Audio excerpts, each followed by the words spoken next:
your labor and service to others. God of mercy, hold us in love. Grant weather that nourishes all of creation. God of mercy, hold us in love. Keep watch on our loved ones and keep us from danger. God of mercy, hold us in love.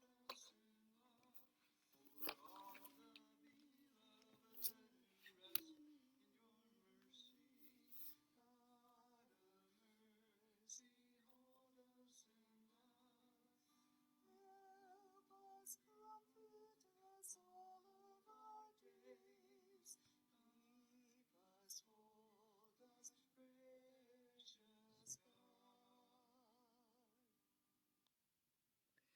Good morning, everyone, and welcome to another week and another Monday morning and time together in our morning reflection.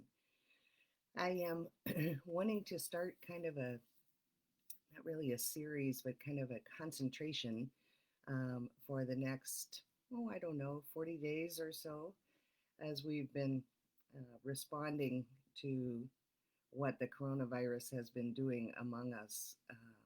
We've sort of been going day by day, week by week. We got some feedback from people in the congregation yesterday at our Zoom coffee meeting that there doesn't seem to be any real urgency with anyone to come back into in person worship right away, especially now since this spike um, and some real concern about people who came from our area to Tulsa and then went back. So we have some time that we're just going to kind of take things easy, do stuff in worship, and keep people as safe as we possibly can, using continuing to use as the foundation the data from the CDC and the World Health Organization and the local authorities as far as the decline of occurrences of cases in Johnson County and in our metro area. So it looks like we're going to be doing this for a while. Hopefully, we won't have a spike here locally that hurts our medical system, our healthcare system.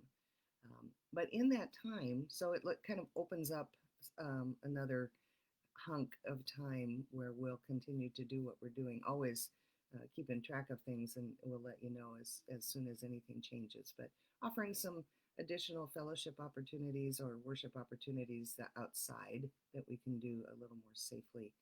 Um, so I'm looking at this kind of time as we get ready to fall off into July already, and then into August, where the word is that schools, Blue Valley schools, will be meeting as scheduled. So about the middle of August, people will start changing their routines and their habits to respond to that. So we've got about a 40-day period until that really happens, and things we have to shift our routines that we've gotten used to. So 40 days.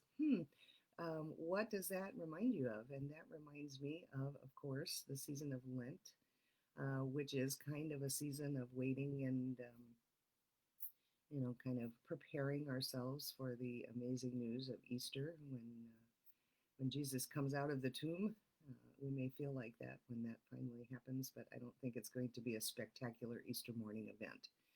So today and tomorrow, I'm going to kind of prepare you, and then since we won't be meeting on the 1st of July, on the 2nd, I want to start thinking of this 40-day journey that we take as a pilgrimage. I've got some wonderful stuff about pilgrimage, and so kind of prepare yourself to get ready to go on a journey. Um, and this will be a mental and spiritual journey, not a physical journey that we'll take together. And I will try to telegraph for you what's coming up. So if there are little homework or things that you can be doing in your own prayer life, in your own devotional life, to get ready for the next day, I'll do that. So here we're getting ready to pack up and to see where we might personally go on our pilgrimage for July and into August. And so I thought I would start with we're going to have a meeting we're going to have a meeting with Jesus. He's going to call us to the mountaintop, and we're going to, as they say, we're going to go and meet Jesus on the mountaintop. So I thought it would be fitting if we heard one time when the disciples actually met Jesus on the mountaintop. This is from Matthew in the 17th chapter. 6 days later, Jesus took with him Peter and James and his brother John and led them up a high mountain by themselves. And he was transfigured before them, and his face shone like the sun, and his clothes became dazzling white. Suddenly there appeared to them Moses and Elijah talking with him. Then Peter said to Jesus, Lord, it is good for us to be here. If you wish, I will make 3 dwellings here, one for you, one for Moses, and one for Elijah. And while he was still speaking, suddenly a bright cloud overshadowed them, and from the cloud a voice said, This is my Son, the beloved. With him I am well pleased. Listen to him. When the disciples heard this, they fell to the ground and were overcome by fear. But Jesus came and touched them, saying, Get up and do not be afraid. And when they looked up, they saw no one except Jesus himself alone. So that encounter with Jesus on the mountain had a certain amount of emotional reaction to it, but today's meeting with Jesus on the mountain is going to be a little more self-reflective. I like in there where it says, Jesus is, don't be, he after the craziness of seeing Moses and Elijah and this vision of God, of Jesus all in white shining clothes, probably wasn't a really good time for them to sit down and, get up close and personal. However, Jesus comes to them and touches them and says, don't be afraid. Okay. And basically, we've got some work to do. We've got things to do. And this vision was for him an affirmation of his relationship to God so that he could go and do what it was that he had to do. And that's kind of where we are today. So as we get ready for our pilgrimage that will start on July 2nd, we're going to have our encounter with Jesus, and it's going to be a time for us to kind of assess a little bit about what's going on with our faith and with our relationship with him. So this is, again, Anthony DeMello, and this one is called The Encounter. My relationship with Jesus Christ is of paramount importance, for I am his disciple. In this exercise, I seek to deepen this relationship. I imagine I am told that I will meet him on a solitary mountaintop, and I set out for that place at once. What feelings rise within me when I think that I shall soon be meeting Jesus Christ? Take a minute and think about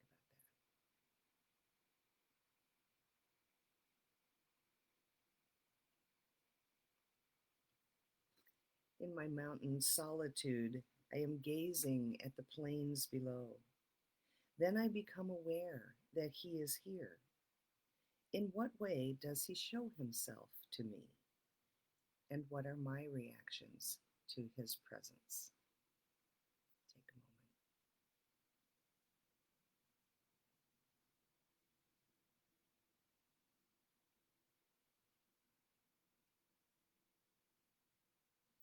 I talked to him about our friendship. It is best to start with what is negative, the negative feelings one ordinarily has toward friends are mainly two: resentment and fear.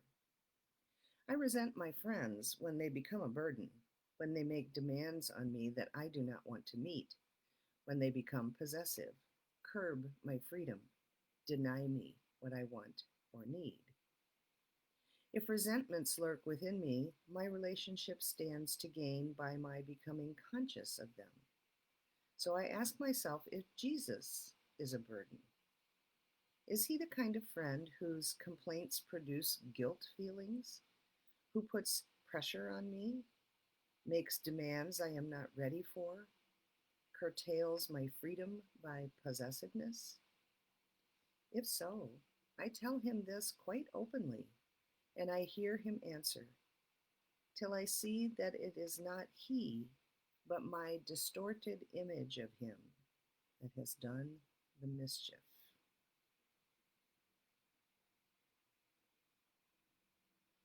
Fear is the other negative emotion. I let Jesus explain that if I fear him, I have yet to understand love's unconditionality. That to feel love unconditionally is to know that perfect love puts an end to fear. Having now resolved our differences, we move on to examining the relationship in itself. What adjectives would best describe your friendship with Jesus? They may be negative, ambiguous, even contradictory, but if they fit, they will help to deepen the relationship by the insights that they offer. Or what analogies? He and I decide what images are best designed to symbolize our friendship. From the present, we move to the past. I think what Jesus Christ was to me in my childhood and at various stages of my growth. I think of the ups and downs that our relationship has known.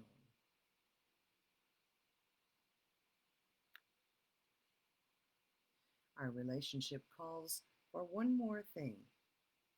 I explicate my expectations of him, what I expect him to do for me and be to me, and what I want from him. And I ask what he expects of me. The time has come for him to go. So he and I look at the future. What kind of future do we want? What kind of relationship will we have? Is there something concrete that I can do about this? The presence fades away, and I linger on the mountain to savor for a while the mood that meeting Jesus has induced in me.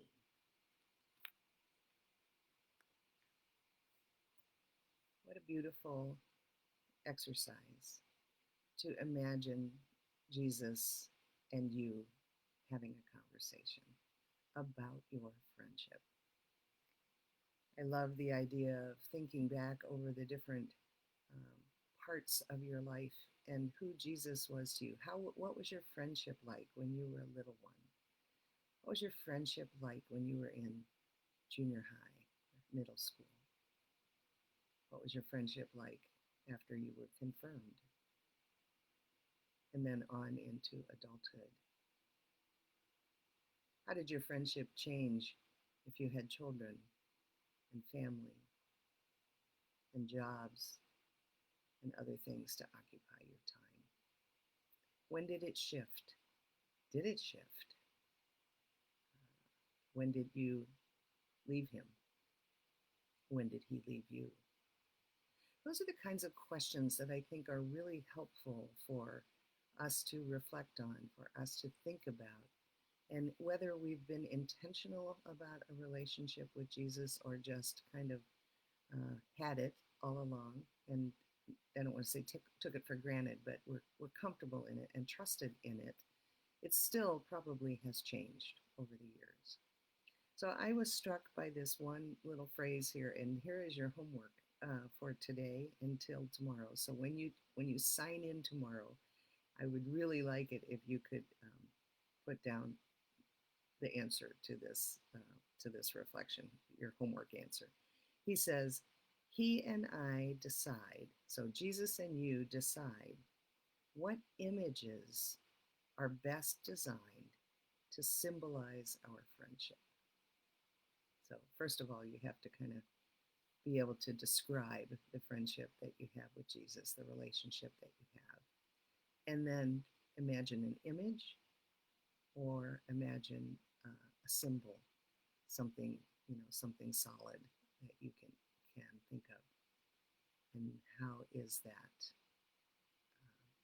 a picture of your friendship with Jesus? So that's your assignment for tomorrow. I hope that you will think about that throughout the day. Try some things on. Is it like an open door? Is it? I mean, I'd like you to stay away from the shepherd and the kinds of things that everybody always talks about. But think about things that might describe for you the relationship that you have with Jesus. Let's see what you come up with for tomorrow. That'll be what I'll ask for when you sign in the morning. So have a wonderful day. It's going to be a hot one, I think. So go out early, have a little walk, and because you're going to want to probably stay in the air conditioning this afternoon. So hope you're reading a good book or finding things for your fingers to do, and especially things for your heart to do as you ponder your relationship with your best friend, Jesus of Nazareth, our Lord and Savior. Blessings. I miss you. I love you. And we'll see you on the other side. Have a great day. See ya.